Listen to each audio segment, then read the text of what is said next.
आज तक रेडियो सुनता है सारा जहां। ज्ञान ध्यान। मेरा एक छोटा भाई है, उसे ना हर चीज जानने की बड़ी उत्सुकता रहती है। अब कल ही परसों हम पहुंच गए सुपरमार्केट। मैं तो लग गई थी सामान खरीदने में और वो लग गया सवाल बनाने में। क्या पूछा उसने जानेंगे नहीं? तो उसका सवाल था, आखिर हर सामान पर ये काली सफेद लाइनें क्यों बनी रहती हैं? वो जो बिलिंग काउंटर पर इंसान बैठता है वो स्कैनर से रेड लाइट क्यों निकालता है? तो मैंने कहा कि ये काली सफेद लाइनों को बारकोड कहते हैं। अब और सवाल, बारकोड क्यों, बताओ ना। तो मैंने बोला घर पे फुर्सत से बताऊंगी। ठीक है, फिर क्या, घर जाके उसे सब कुछ बताया। तो मैंने उस बाल मन के सुलभ सवाल को सटीक जवाब तो दे दिया। सोचा क्यों ना आपसे भी साझा कर दूं। तो मेरा आपसे ये सवाल है कि क्या आपके मन में भी ये जानने की उत्सुकता हुई कभी? आप भी मॉल, राशन की दुकान वगैरह जाते होंगे और ये सब अजीब सी दिखने वाली लाइनों को भी देखा होगा। ये सवाल भी आया होगा कि आखिर है क्या ये लाइंस? नमस्कार, मैं हूँ खुशबू और आज के ज्ञान ध्यान में इसी लाइंस पर या यूं कहें तो बारकोड के बारे में जानेंगे। क्या है बारकोड, कैसे काम करता है, कितने प्रकार के होते हैं, ये सब कुछ। तो चलिए शुरुआत कर लेते हैं एक बड़े ही बेसिक्स क्वेश्चन के साथ, जो अगर कोई बारकोड को देखे तो उसके मन में भी यही आएगा, बारकोड है क्या?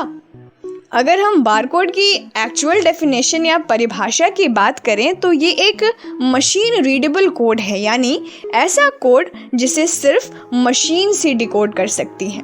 और ये नंबर्स और लाइंस के फॉर्मेट में बना होता है और किसी भी प्रोडक्ट के पीछे की तरफ प्रिंट हुआ होता है। आप कोई भी प्रोडक्ट उठा लीजिए अपने घर से, चिप्स का पैकेट उठा लीजिए, दवाई का बॉटल उठा लीजिए, पेप्सी का बॉटल उठा लीजिए, आपको वो कोड्स दिखेंगे। तो बारकोड जो है वो किसी उत्पाद, प्रोडक्ट के बारे में पूरी जानकारी, जैसे उसका प्राइस क्या है, उसकी क्वांटिटी क्या है, किस देश में बना है, किस कंपनी ने बनाया है, ये सब कुछ छुपा होता है। अब जो ये कोड है हम तो आसानी से पढ़ नहीं सकते, तो बारकोड को ऑप्टिकल स्कैनर्स की सहायता से पढ़ा जा सकता है, जिन्हें बारकोड रीडर्स भी कहते हैं। अब ऐसी शानदार चीज आखिर बनाई किसने, जानेंगे नहीं? तो आखिर ये बारकोड कब बना, ये मैं आपको बताती हूँ।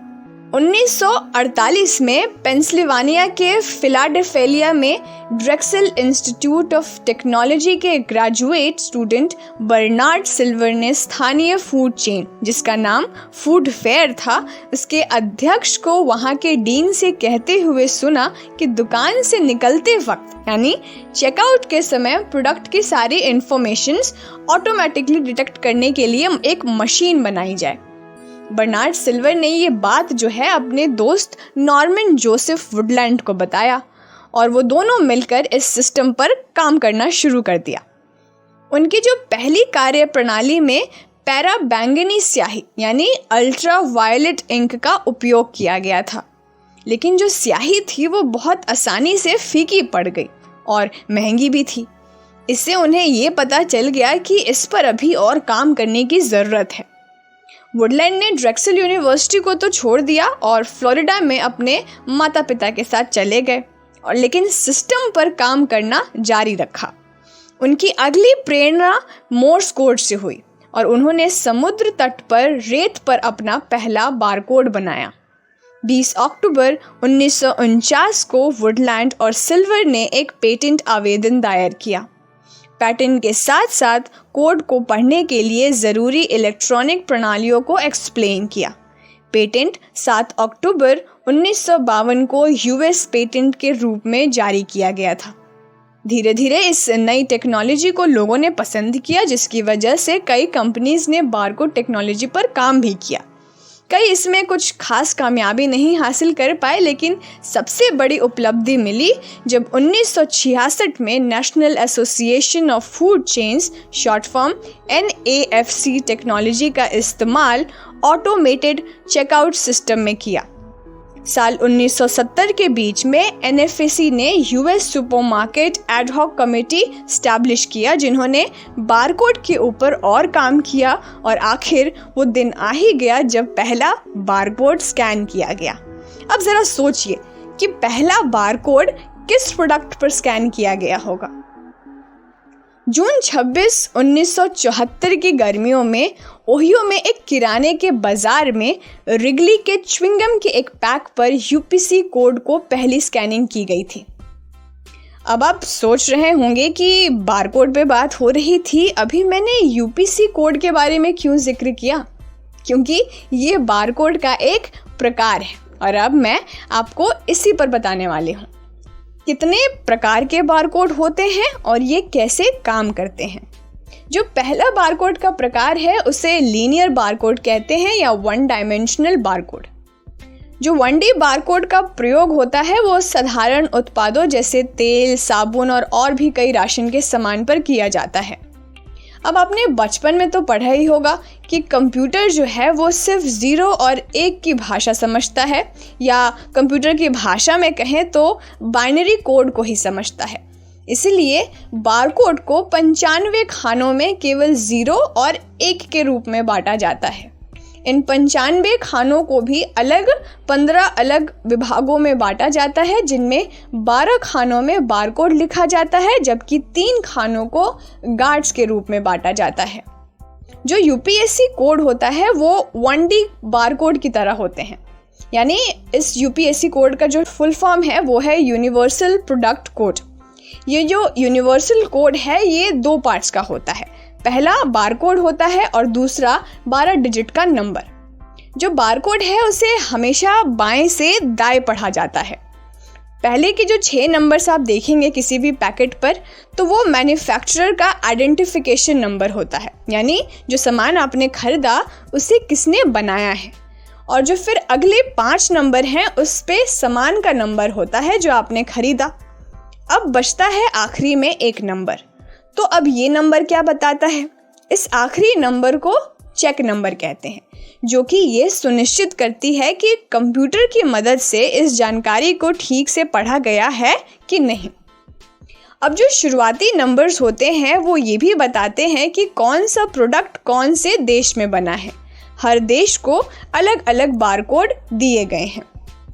अगर बारकोड की शुरुआती नंबर 890 से शुरू होता है तो इसका मतलब कि वो प्रोडक्ट भारत में बना है।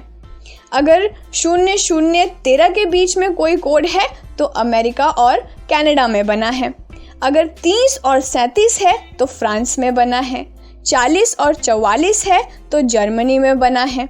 690 है और 692 है तो चीन में बना है। ऐसे और भी देश हैं जिनको ये बारकोड्स दिए गए हैं।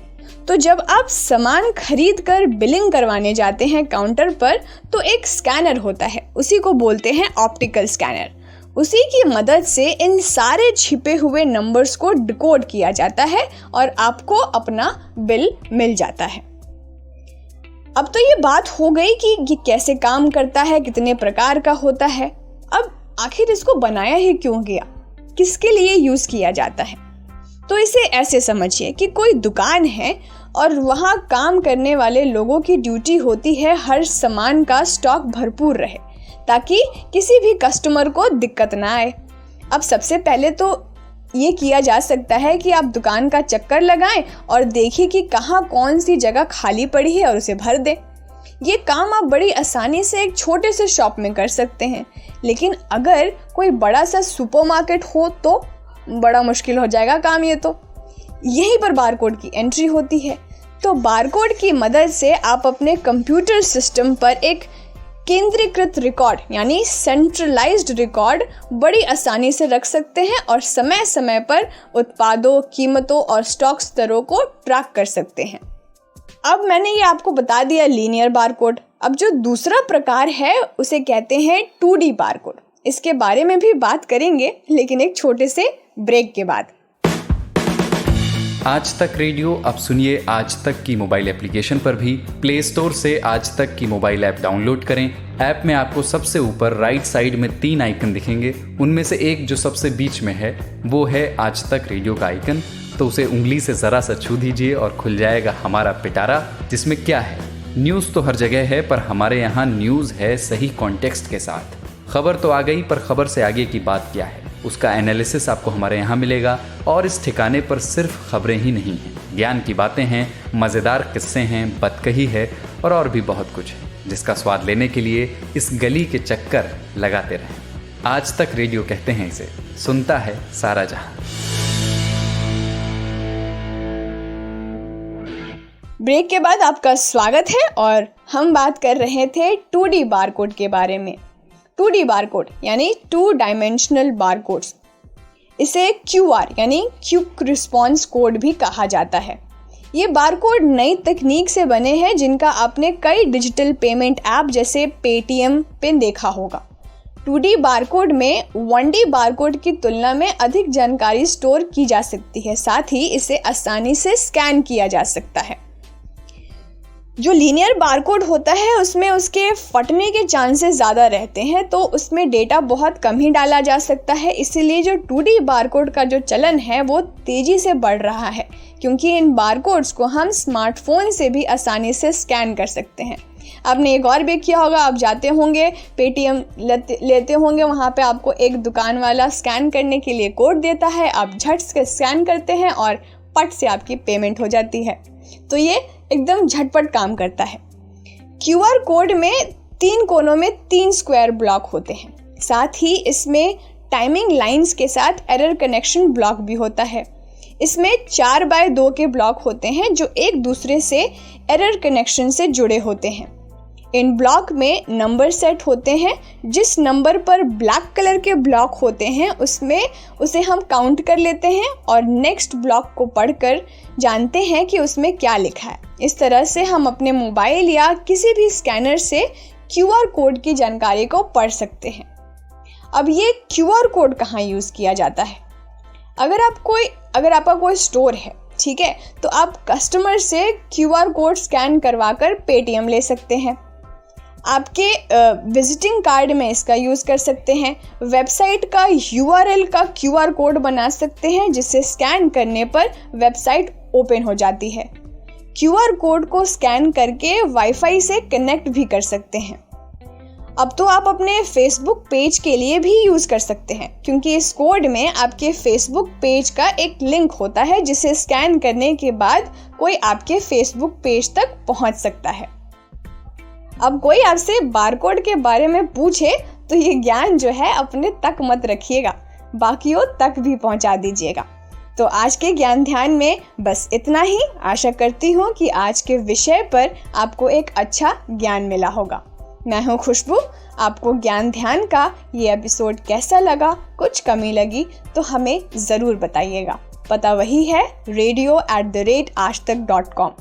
और हमें ये भी बताइएगा कि हम और किस विषय पर ज्ञान ध्यान कर सकते हैं।